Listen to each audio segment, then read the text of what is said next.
ഇവർക്ക് മുകളിൽ ആരോ ഒരുത്തനുണ്ട്. ഈ ഓപ്പറേഷനിൽ ഞാനാണ് കമാൻഡർ, നിങ്ങളെല്ലാം സോൾജേഴ്സ്. ഇല്ല, മനസ്സിലായില്ല. എന്തോ വലുതായിട്ട് ചെയ്യുകയാണല്ലേ. ആരാടാ നീ? ഡോക്ടർ.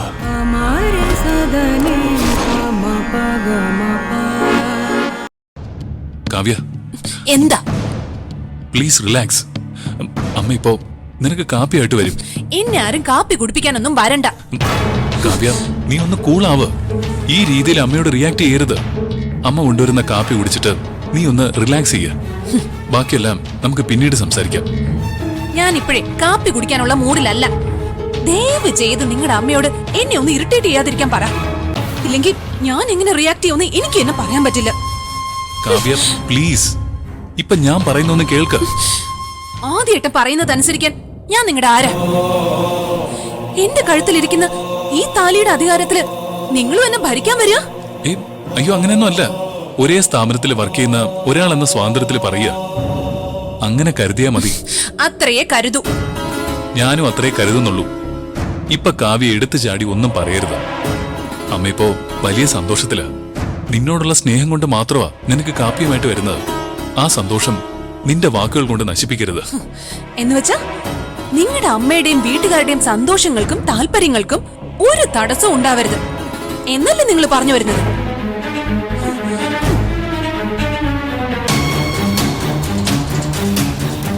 കാവ്യ, അമ്മ വരുന്നുണ്ട്. വരട്ടെ. ഞാൻ പറയുന്നൊന്നും നിനക്ക് ഇപ്പൊ മനസ്സിലാവില്ല. നീ ഇപ്പോ എന്തിനോടൊക്കെയുള്ള ദേഷ്യത്തില? അതെ, ദേഷ്യത്തിലാണ്. ഈ ദേഷ്യമൊക്കെ ഉണ്ടാക്കിയതേ നിങ്ങളുടെ അമ്മയാ. അതിനെല്ലാം ഒരു മറുപടി കൊടുത്തില്ലെങ്കിലേ നിങ്ങളുടെ അമ്മ എന്നെ ഒരു അടിമയാക്കി കളയും. കാവ്യ പ്ലീസ്, പ്രശ്നം ഉണ്ടാക്കരുത്. ഞാനേ പൊട്ടാനിരിക്കുന്ന ഒരു ബോംബാ. നിങ്ങളുടെ അമ്മ എന്നെ ഇനി ഇറിറ്റേറ്റ് ചെയ്താ ഞാൻ പൊട്ടിത്തെറിച്ചിരിക്കും. അത് കണ്ടു നിൽക്കാനുള്ള കരുത്തുണ്ടെങ്കിൽ മാത്രം ആദ്യമായിട്ട് ഇവിടെ നിന്നാ മതി. Kavya please. No no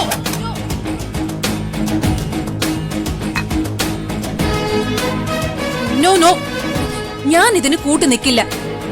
attendance book മാത്രം പോരാ. ഓഫീസ് ടൈമിൽ പങ്ക്ച്വാലിറ്റി നിർബന്ധമാക്കണമെങ്കിൽ പഞ്ചിങ് മെഷീനും ഏർപ്പെടുത്തണം.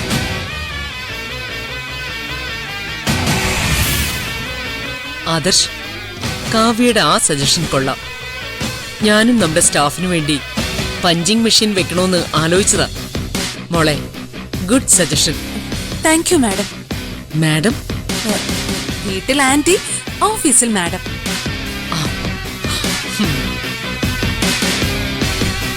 ഇപ്പോ തലവേദന എങ്ങനെയുണ്ട്? ഇപ്പൊ കുഴപ്പമില്ല. കാപ്പി കുടിക്കുമോളെ, കുടിക്കുമോളെ.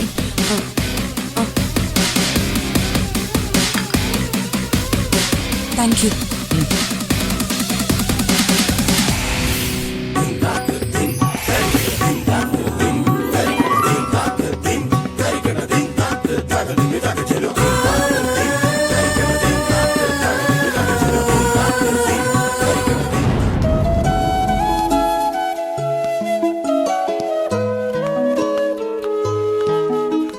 അഞ്ജലി, നിനക്ക് ഒരു ടെൻഷനും വേണ്ട കേട്ടോ. ഇതൊക്കെ വെറും താൽക്കാലികമാ. നിനക്ക് അർഹതപ്പെട്ടത് നിന്റെ കയ്യിൽ തന്നെ വന്നു ചേരും. നിന്റെ വർക്ക് എക്സ്പീരിയൻസ് ഒന്നും കാവ്യക്കില്ല. അവൾക്ക് പിടിച്ചു നിൽക്കാൻ പറ്റില്ല. അവൾക്ക് വർക്ക് എക്സ്പീരിയൻസ് ഇല്ലെങ്കിൽ ഞാൻ അവളെ ഹെൽപ്പ് ചെയ്യും. എന്നെയും അവളെയും കമ്പയർ ചെയ്ത് അവളെ കുറച്ചു കാണിച്ച് എന്നെ സന്തോഷിപ്പിക്കാൻ വേണ്ടി വെറുതെ എനർജി വേസ്റ്റ് ചെയ്യണ്ട.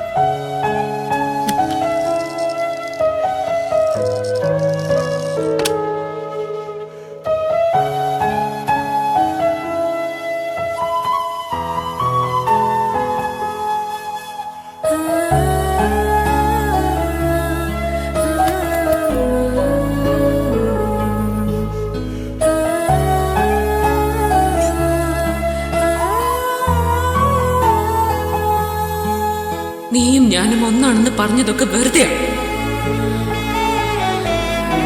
നമ്മുടെ ചങ്ങാത്തം മുന്നോട്ട് പോവില്ല. നമ്മള് വേറെ ആവേണ്ടവരാണ്. ആയേ പറ്റൂ കാവ്യ.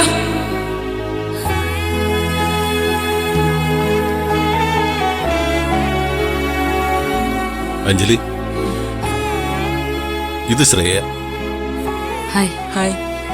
അഞ്ജലിയുടെ വേക്കൻസിയിലേക്കുള്ള പുതിയ അപ്പോയിന്റ്മെന്റ്. കൺഗ്രാറ്റുലേഷൻസ്. Thank you. ഇനി മുതൽ ഈ ഡെസ്കിൽ ശ്രേയയാണ് ഉണ്ടാവുക. Oh yes.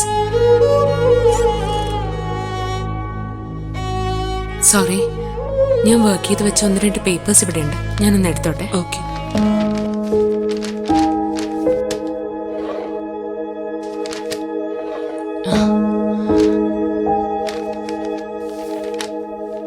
Please sit.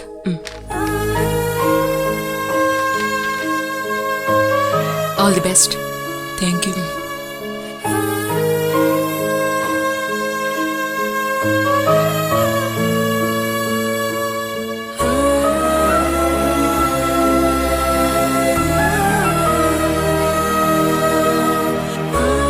May I come in, ma'am? Yes, come in. ഇത് ഞാൻ വർക്ക് ചെയ്ത കുറെ ഡോക്യുമെന്റ്സാ. കാവ്യക്ക് ഇത് ഉപകരിക്കും.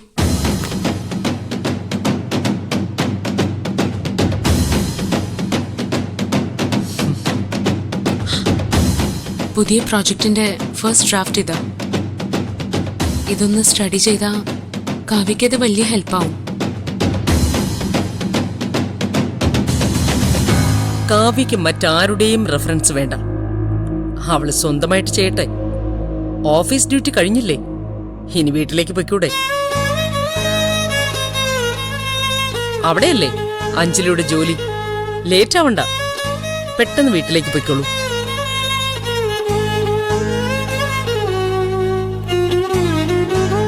Kavya, all the best.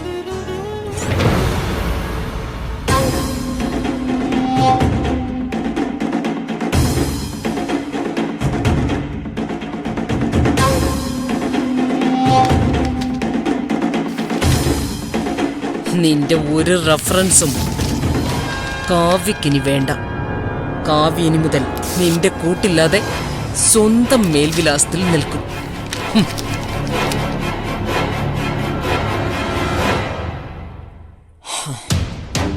കാവ്യക്ക് അഞ്ജലിയോടുള്ള ആറ്റിറ്റ്യൂഡിലുണ്ടായ change എന്നെ അത്ഭുതപ്പെടുത്തി കളഞ്ഞു.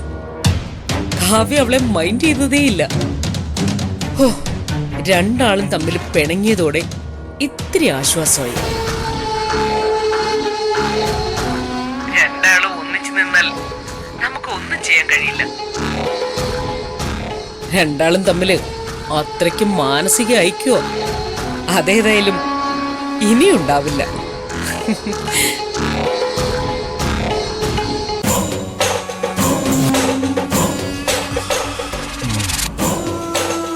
പറഞ്ഞോ, എല്ലാം ഞാൻ കേൾക്കുന്നുണ്ട്.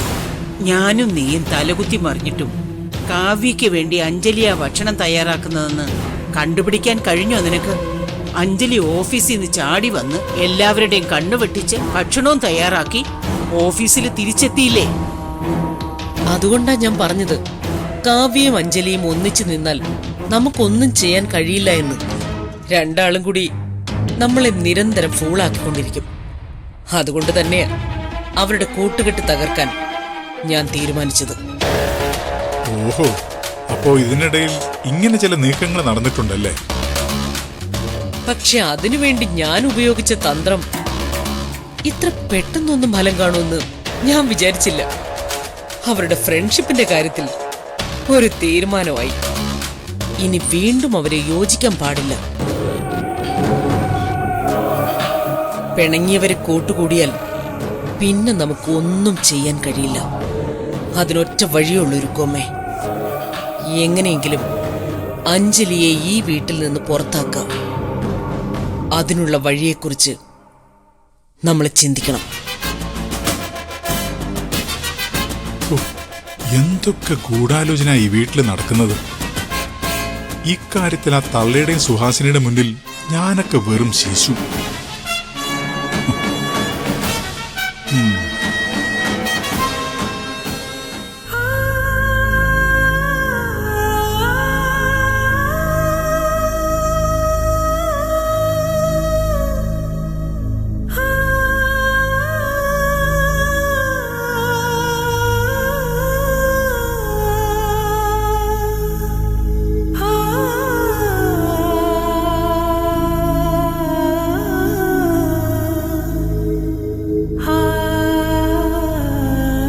അഞ്ജലി, ഇങ്ങനൊരു സിറ്റുവേഷനിൽ അഞ്ജലി എങ്ങനെയാണ് ആശ്വസിപ്പിക്കേണ്ടതെന്ന് എനിക്കറിയില്ല. എന്ത് സിറ്റുവേഷൻ? ഇങ്ങനെ സിമ്പിളായിട്ട് ചോദിക്കാനും വേണം ഒരു കഴിവ്. ജോലി നഷ്ടപ്പെട്ടതിൽ എനിക്കൊന്നും ഫീൽ ചെയ്തിട്ടില്ലെന്ന് എന്നെ വിശ്വസിപ്പിക്കാൻ വേണ്ടി ഒരുപാട് അഭിനയിച്ച ബുദ്ധിമുട്ടുണ്ട് അഞ്ജലി. അഞ്ജലിക്ക് നല്ല വിഷമമുണ്ട്. അയ്യോ, സത്യമായിട്ടും ഇല്ല. എനിക്ക് നഷ്ടപ്പെടുന്ന ആ സ്ഥാനത്തേക്ക് കാവ്യ വരുമ്പോ എനിക്കതൊരു നഷ്ടമല്ല, ലാഭം തന്നെ. കാവ്യ കമ്പനിയുടെ ചെയർപേഴ്സൺ ആവുന്നതിന് വേണ്ടിയല്ലേ എന്നെ വീട്ടിലെ ഉത്തരവാദിത്തങ്ങളിലേക്ക് മാറ്റിയത്. അതിൽ ഞാൻ സന്തോഷിക്കല്ലേ വേണ്ടത്. ഞാൻ ഓഫീസ് ജോലി ചെയ്യുമ്പോ കാവ്യ ഇവിടുത്തെ അടുക്കളപ്പണി ചെയ്യാൻ എന്തുമാത്രം ബുദ്ധിമുട്ടി. ഞാനും കാവ്യയും ഇന്ന് വരെ ലാഭനഷ്ടങ്ങളുടെ കണക്ക് നോക്കിയിട്ടില്ല. ഞങ്ങളുടെ ലൈഫിലെ ഇതുവരെയുള്ള ഇൻവെസ്റ്റ്മെന്റ് ഞങ്ങളുടെ ഫ്രണ്ട്ഷിപ്പ് തന്നെയാണ്. എന്നിട്ട് ആ ഫ്രണ്ട്ഷിപ്പ് എവിടെ? അതെവിടെയും പോയിട്ടില്ലെന്നാ എന്റെ വിശ്വാസം.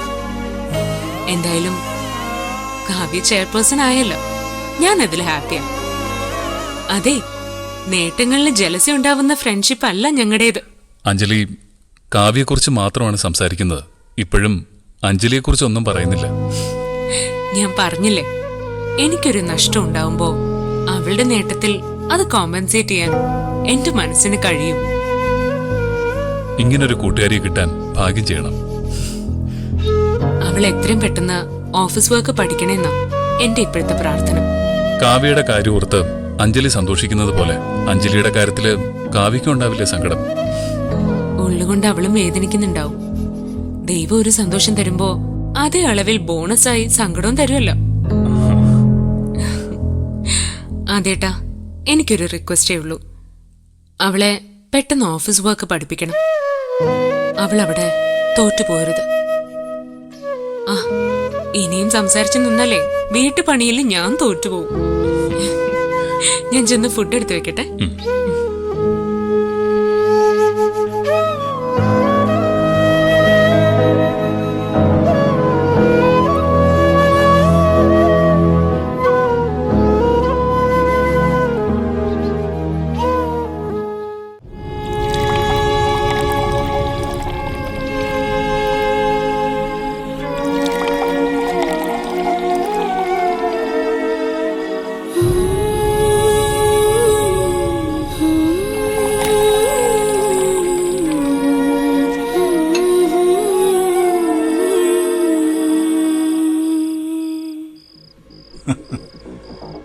മാളിക മുകളേറിയ മന്നന്റെ തോളിൽ മാറാപ്പ് കയറ്റുന്നതും ഭവാൻ.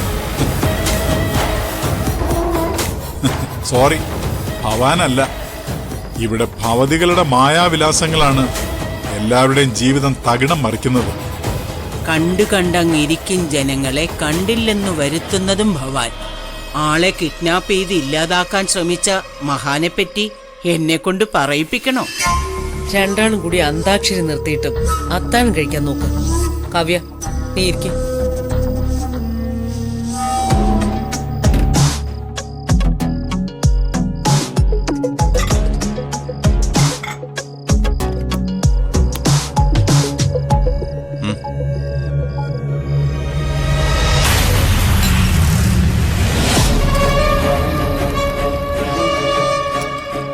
ആദി, അവനോടിരുന്ന് ഭക്ഷണം കഴിക്കാൻ പറയും.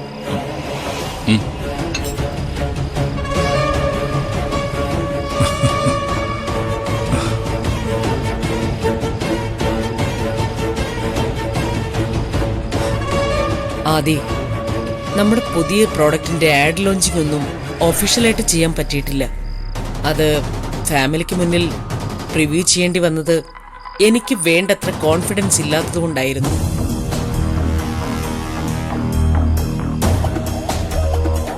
അതുകൊണ്ട് പുതിയ പ്രോഡക്റ്റിന്റെ ലോഞ്ച് ഇവന്റ് ഗ്രാൻഡ് ആക്കണം. എല്ലാം ഞാൻ പ്ലാൻ ചെയ്തിട്ടുണ്ട്. ഇവന്റിൽ ഇപ്പോൾ ഓഫീസുമായി ബന്ധമില്ലാത്ത ആരെയും പങ്കെടുപ്പിക്കേണ്ട എന്നാണ് കമ്പനിയുടെ തീരുമാനം.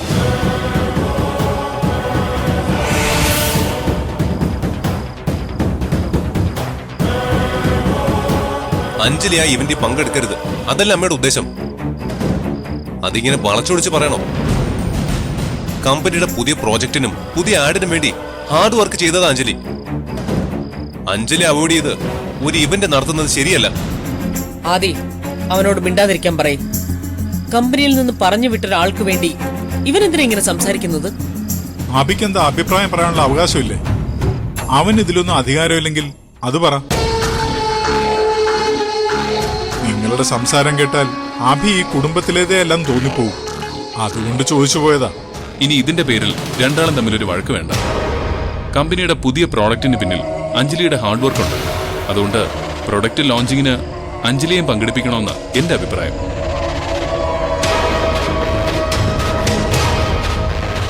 ഇത് മനഃപൂർവ്വം അഞ്ജലി ഇൻസൾട്ട് ചെയ്യാൻ അമ്മ എടുത്ത തീരുമാനമാണ്. അമ്മ അങ്ങനെ ഒരു തീരുമാനം എടുത്താലും ആരെക്കാളും അധികം അഞ്ജലി അറിയാവുന്ന കാവ്യ ഇതിനെ സപ്പോർട്ട് ചെയ്യാൻ പാടില്ലായിരുന്നു.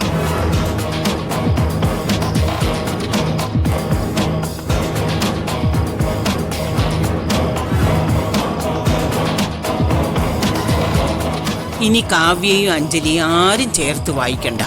അത് ക്ലോസ് ചെയ്ത അധ്യായമാ. എന്റെ കാര്യത്തിൽ ഇവിടെ ഒരു തർക്കം വേണ്ട. കമ്പനിയുടെ പുതിയ പ്രോഡക്റ്റിന്റെ ലോഞ്ചിങ് ഇവന്റ് ഗ്രാൻഡ് ആക്കുക വേണ്ടത്. അഞ്ജലി അങ്ങനെ പറയൂ, പക്ഷെ കമ്പനി ഇങ്ങനെ ഒരു തീരുമാനം എടുക്കാൻ പാടില്ല. ഇതെന്റെ തീരുമാനം. ഇവന്റിൽ മാത്രമല്ല, അഞ്ജലി ഇനി മേലിൽ ഓഫീസിലേക്ക് വരാൻ പാടില്ല.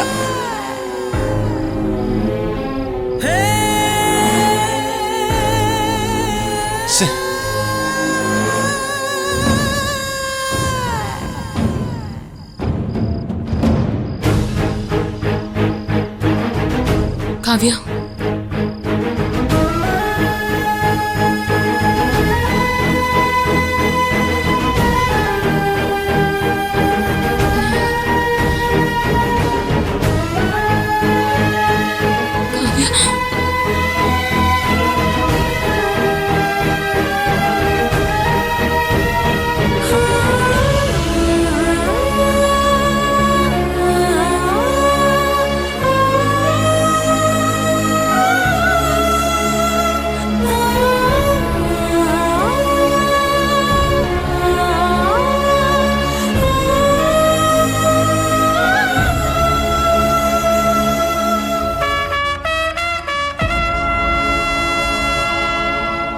കാവ്യ, നിങ്ങൾക്കിടയിൽ എന്താ സംഭവിച്ചുകൊണ്ടിരിക്കുന്നത്?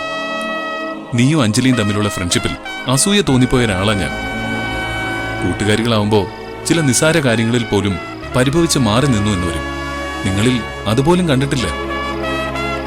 ഒരാള് മറ്റൊരാൾക്ക് വേണ്ടി എന്തും സഫർ ചെയ്യാൻ തയ്യാറാവുന്ന നിങ്ങൾ ഇപ്പോ ശത്രുക്കളെ പോലെ പെരുമാറാൻ മാത്രം ഇവിടെ എന്താ ഉണ്ടായത്? നിനക്ക് പാചകം അറിഞ്ഞുകൂടാന്ന് അഞ്ജലി ഇവിടെ എല്ലാരോടും പറഞ്ഞാണോ അവൾ ചെയ്ത വലിയ തെറ്റ്? അതിനേക്കാൾ വലിയ കാര്യം അവൾ എന്നോട് പറഞ്ഞത്. ഞാനും അവളും രണ്ടാണെന്നും ഞങ്ങളെ രണ്ടാളുടെയും രണ്ട് ജീവിതമാണെന്നും അവൾ എന്റെ മുഖത്ത് നോക്കി പറഞ്ഞത്. കാവ്യ, അവൾ പറഞ്ഞതിൽ എന്താ തെറ്റ്? നിങ്ങൾ രണ്ടുപേരും രണ്ട് കുടുംബമായിട്ട് ജീവിക്കേണ്ടവരല്ലേ? അല്ലെന്ന് ഞാൻ പറഞ്ഞോ? ഞങ്ങള് രണ്ട് കുടുംബമായിട്ട് ജീവിക്കേണ്ടവരാണെന്ന് വെച്ച് ഞങ്ങൾക്കിടയിൽ ഫ്രണ്ട്ഷിപ്പ് വേണ്ടാന്ന് വെക്കണോ? ഫാമിലിയൊക്കെ ആയിക്കഴിഞ്ഞ ഫ്രണ്ട്ഷിപ്പ് പാടില്ലെന്നുണ്ടോ? അവൾക്കും എനിക്കും നല്ലൊരു കുടുംബജീവിതം ഉണ്ടാവണമെന്ന് ആഗ്രഹിച്ചോളാം ഞാനിപ്പോ മറ്റൊരാളുടെ കിടപ്പറയില് ഭാര്യയുടെ വേഷം കെട്ടി കഴിയുന്നത് തന്നെ അവൾക്കൊരു കുടുംബജീവിതം ഉണ്ടാവാനാ. അബിക്കും അവൾക്കും ഇടയിലെ റിലേഷൻ നന്നായാല് ആ നിമിഷം ഇവിടെ നിന്ന് ഇറങ്ങാൻ വേണ്ടി തീരുമാനിച്ചവളാ ഞാൻ. എന്നിട്ടും അവൾ എന്റെ മുഖത്ത് നോക്കി നമ്മള് വേറെ വേറെയാണെന്ന് പറഞ്ഞപ്പോ എനിക്ക് അവളോട് ഉണ്ടായിരുന്ന എല്ലാ ഇഷ്ടവും തകർന്നു പോയി. ഒരൊറ്റ വാക്കില് തകർന്നു പോകുന്നതായിരുന്നോ നിങ്ങൾ തമ്മിലുള്ള ഇഷ്ടം? കാവ്യ, ഇങ്ങനെയൊക്കെ സംഭവിച്ചിട്ടും നീ കമ്പനിയുടെ ചെയർപേഴ്സൺ ആവുന്നതിൽ സന്തോഷിക്കുകയും നിനക്ക് വേണ്ടി പ്രാർത്ഥിക്കുകയും ചെയ്തവളാ അഞ്ജലി. പക്ഷേ നീ ഇപ്പൊ ചെയ്തത് നന്ദി കേടാ. അതിന് ഞാൻ എന്ത് ചെയ്തു?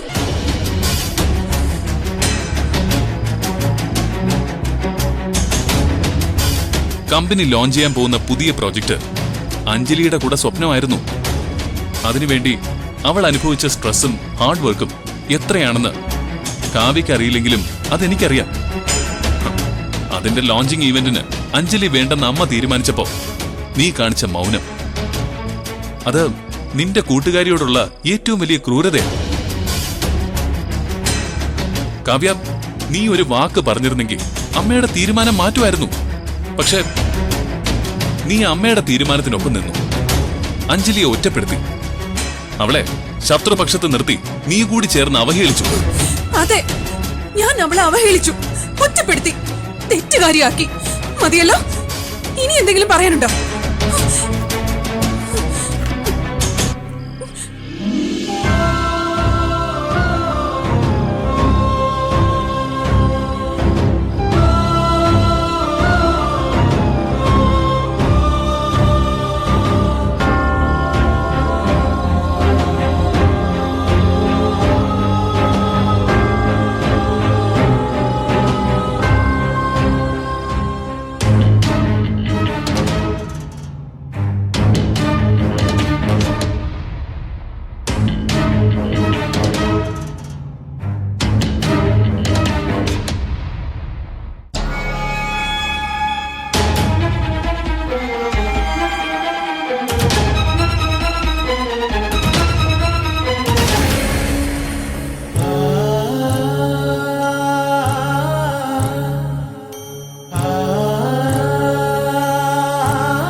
എന്താവോ ഓർഡർ ചെയ്ത് വരുത്തിച്ചത്?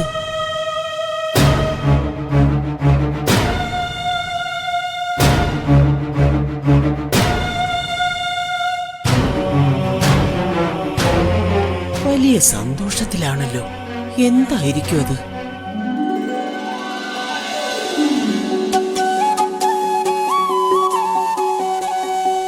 അഞ്ജലി